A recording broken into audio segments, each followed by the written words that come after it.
Guys, I got bad news. I lost my arms. I'm just joking. I got my arms. I got both of them. Texas and California are in a political knife fight over congressional maps. Welcome to the X.REPORT. Governor Greg Abbott is pushing a mid-decade redraw of Texas. President Donald Trump is backing him. And Governor Newsom, good old Gavin Newsom, he's threatening to retaliate with a redraw in California that could erase GOP seats. It's a coast-to-coast clash that could shape the 2026 midterms. And before you ask, yes, mid-decade redistricting is rare. But rare, it doesn't mean illegal. The Constitution, it requires redistricting after each census, which is every 10 years.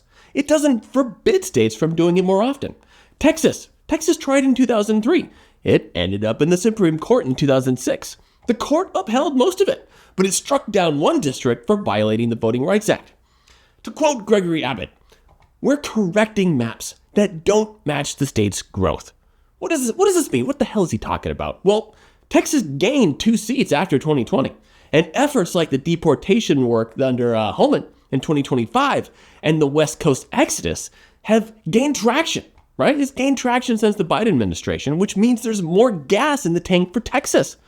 The Justice Department leaned in, and they've warned Texas that the plan may violate Section 2 of the Voting Rights Act. That's the section banning racial gerrymandering that dilutes minority votes. Trump has taken to Truth Social, saying Texas is standing up to Democratic overreach. If the GOP can lock in a few more seats now, then they're not going to have to wait till 2030. Now enter California. Governor Newsom said, "We will not let Republicans game the system without a response."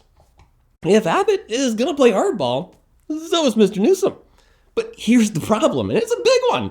California's maps are drawn by an independent commission voters created to keep politicians out of it. They wanted to play a little bit too. Politicians have all the fun. We want to do some of it sometimes. That's what the California said. Let them have their fun. So for Newsom to step in, he's going to have to sideline. He's going to have to step around. He's going to have to gerrymander the very commission that he let the voters put in. Lawyers are watching, and lawyers are seeing a carcass to feast upon.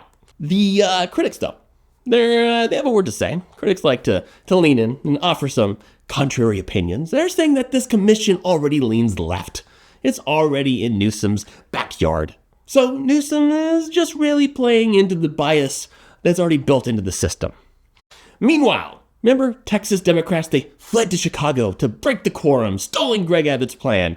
It worked for a little while. The tactic bought some time, and the vote passed today. But we're kind of back to where we started. Both states, Texas and California, know the clock is ticking towards 2026. And what are the stakes? What are these stakes?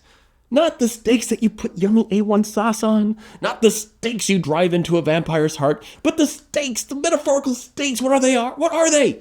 Texas could add as many as 5 Republican seats. That's a lot of seats. California could erase 5 Republican seats. That's a 10-seat swing in a House where only a handful of votes really decide the control. It's like 2 kids. 2 kids, they're fighting in a park, which makes no sense. There's no kids in parks. They're playing Roblox and they're on their devices. They got the screen with the Roblox. But maybe in Roblox, there's the seesaw. Okay, they're fighting over this digital Roblox seesaw. Except this seesaw, it decides who runs Congress. If history is a guide, and it always is, lawsuits are going to drag into the summer. They're going to drag into next summer. Remember North Carolina? Remember North Carolina in 2016? This was a mid-decade redraw. It resulted in years of litigation and maps that just kept changing until the election calendar couldn't keep up. For voters, it was pure chaos. There were new districts. There were new candidates. Confusion about where to vote. For the parties, it was trench warfare. Every seat matters. And neither side wanted to wait for the census to reload. It's democracy with a hacksaw. So when you hear integrity of the process, remember, both sides are holding the pen and the eraser. You gotta erase the lines to draw the new ones. But we'll keep watching these maps so you don't have to, because these lines they draw today, they decide the fights we're gonna have tomorrow.